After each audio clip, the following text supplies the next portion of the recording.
ஆசிரியர் சகோதர சகோதரிகளுக்கு வணக்கம். டெட் எக்ஸாம் ப்ரிப்பரேஷனில் இன்றைக்கி என்ன பார்க்க போகிறோம்னா தமிழ் கிளாஸ் தான் பார்க்க போகிறோம்.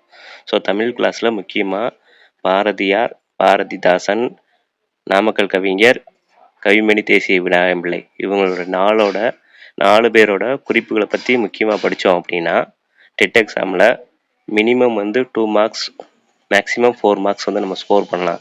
ஸோ எதை வச்சு சொல்கிறேன்னு பார்த்தீங்கன்னா, நடந்து முடிந்த டெட் எக்ஸாமில் 2012, 2013, 2017, 2019 இந்த 4 கொஷின் பேப்பரை எடுத்து பார்த்தீங்கன்னா உங்களுக்கு தெரியும். மினிமம் 2 மார்க்காவது கேட்டிருக்காங்க, மேக்ஸிமம் 4 மார்க் வரை என்ன பண்ணியிருக்காங்கன்னா கேட்டிருக்காங்க. யாரை பற்றி அப்படின்னா பாரதியார், பாரதிதாசன், நாமக்கல் கவிஞர், கவிமணி தேசிய விநாயகம் பிள்ளை இவங்களை பற்றி கொஷின் பேப்பரில் 4 மார்க் வரை மேக்ஸிமம் என்ன பண்ணுறாங்க கேட்குறாங்க. ஸோ இது ஒரு இம்பார்ட்டண்டான டாபிக். ஸோ இன்றைக்கி கிளாஸில் நம்ம யாரை பற்றி மட்டும் பார்க்க போகிறோன்னா பாரதியாரை மட்டும் பார்க்க போகிறோம். ஸோ இனி வரக்கூடிய கிளாஸில் பாரதிதாசன், நாமக்கல் கவிஞர், கவிமணி தேசிய விநாயகங்களை பற்றி பார்க்கலாம். ஸோ இன்றைக்கி யாரை பற்றி பார்க்க போகிறோன்னா பாரதியார், சரியா? ஸோ அதுக்காக 6th இருந்து 12th வரை உள்ள புக்கில் உள்ள பாரதியாரை பற்றின முக்கிய குறிப்புகளை மட்டும் என்ன பண்ணியிருக்கேன் எடுத்துகிட்டு வந்திருக்கேன். ஸோ ரொம்பவே யூஸ்ஃபுல்லாக இருக்கும். ஸோ கிளாஸை கடைசி வரை லெசன் பண்ணுங்கள், ஓகேவா? ஸோ நீங்கள் எப்போயுமே டெட் எக்ஸாம் ப்ரிப்பேர் பண்ணும்போது 10th வரைய மட்டும் இல்லாமல் அட்லீஸ்ட் என்ன பண்ணுங்கள் 12th வரையாவது ப்ரிப்பேர் பண்ணுங்கள். முடிஞ்ச அளவுக்கு என்ன பண்ணுங்கள் 12th வரையாவது என்ன பண்ணுங்கள் ப்ரிப்பேர் பண்ணுங்கள், ஓகேவா? ஓகே. ஸோ இப்போ ஃபஸ்ட்டு கொஸ்டின் என்னென்னு பாருங்கள். பாரதியாரின் பன்முக ஆற்றல் யாவை அப்படின்னு கேட்டிருக்காங்க. ஸோ இப்போ பாரதியாரின் பன்முக ஆற்றல் அப்படின்னு பார்த்தீங்கன்னா, பாரதியார் ஒரு கவிஞர், விடுதலை போராட்ட வீரர், எழுத்தாளர், இதழாளர், சமூக சீர்திருத்த சிந்தனையாளர், ஓகேவா?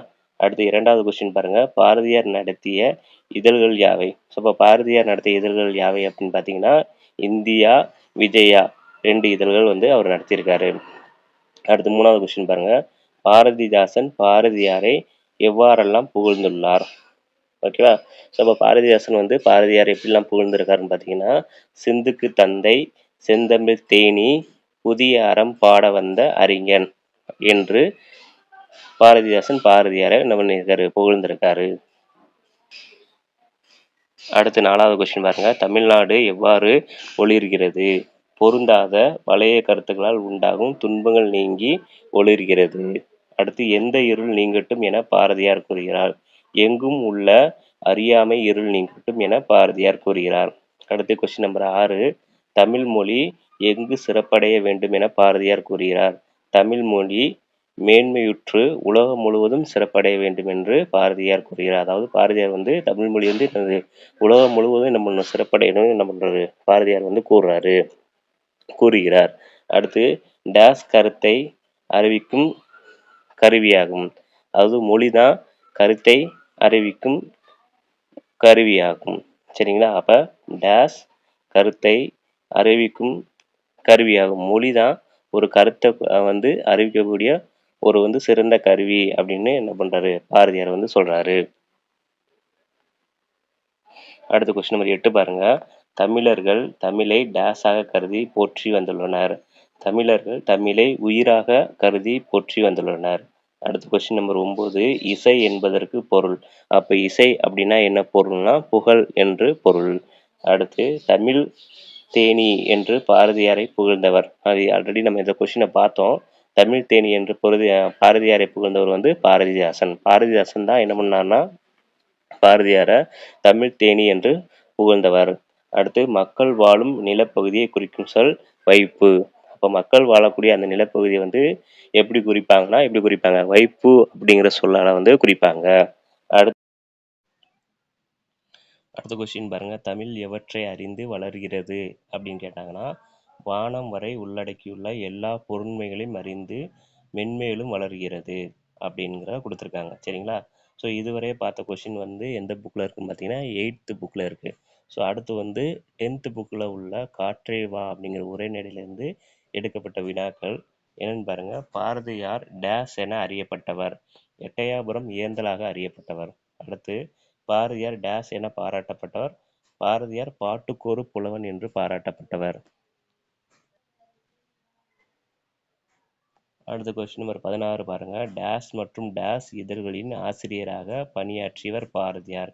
இந்தியா மற்றும் சுதேசமித்திரன் ஆகிய இதழ்களின் ஆசிரியராக பணியாற்றியவர் பாரதியார். ஓகே, அடுத்து கொஸ்டின் நம்பர் 17. பாரதியார் உலகிற்கு தந்த படைப்புகள் எவை? அப்போ பாரதியார் வந்து என்னெல்லாம் படைப்புகள் படைச்சிருக்காரு அப்படின்னு பார்த்தீங்கன்னா, கண்ணன் பாட்டு, குயில் பாட்டு, பாப்பா பாட்டு, பாஞ்சாலி சபதம், புதிய ஆத்திச்சூடி, இதெல்லாம் யாரோட படைப்புகள்னு பார்த்தீங்கன்னா பாரதியாரோட படைப்புகள். அடுத்து கொஸ்டின் நம்பர் 18. பாரதியாரின் சிறப்புகள் யாவை? அப்போ பாரதியாரின் சிறப்புகள் யாவைன்னா, பாரதியார் வந்து ஒரு கவிஞர், கட்டுரையாளர், சிறுகதையாளர், ஆசிரியர், இதழாசிரியர், கேலி சித்திரம், கருத்து படங்களை உருவாக்கியவர். அதுக்கப்புறம் பார்த்தீங்கன்னா 11th ஸ்டாண்டர்ட்லேருந்து எடுக்கப்பட்ட வினாக்கள். Question number 19. பாரதியார் ஆசிரியராக பொறுப்பேற்ற பெண்களுக்கான இதழ் வந்து என்னன்னு பார்த்தீங்கன்னா சக்கரவர்த்தினி. அடுத்து கொஸ்டின் நம்பர் 20. பத்திரிகை துறையில் பாரதிக்கு குருவாக திகழ்ந்தவர் ஜி. சுப்பிரமணியம். அடுத்த கொஸ்டின் நம்பர் 21. பாரதியார் கேலி சித்திரத்தை டேஷ் என்று குறிப்பிட்டார்? விகட சித்திரம் என்று குறிப்பிட்டார். அடுத்த கொஸ்டின் நம்பர் 22 பாருங்க. பாரதியார் கருத்து படங்களை வெளியிட்ட இதழ் வந்து விஜயா. பெண்களுக்காக குரல் வெண்பா எழுதி வெளியிட்ட பாரதியின் இதழ் வந்து சக்கரவர்த்தினி. பாரதி இந்தியா என்ற இதழை டேஷ் வண்ணத்தாளில் வெளியிட்டார்? சிவப்பு வண்ணத்தாளில் வெளியிட்டார். பாரதி தன் மனைவி செல்லம்மாவை டேஷ் புனைப்பெயரில் குறிப்பிட்டார்? வள்ளி என்ற புனைப்பெயரில் குறிப்பிட்டார். இந்தியா இதழின் சிவப்பு நிறம் டேஷை குறிக்கிறது? புரட்சி.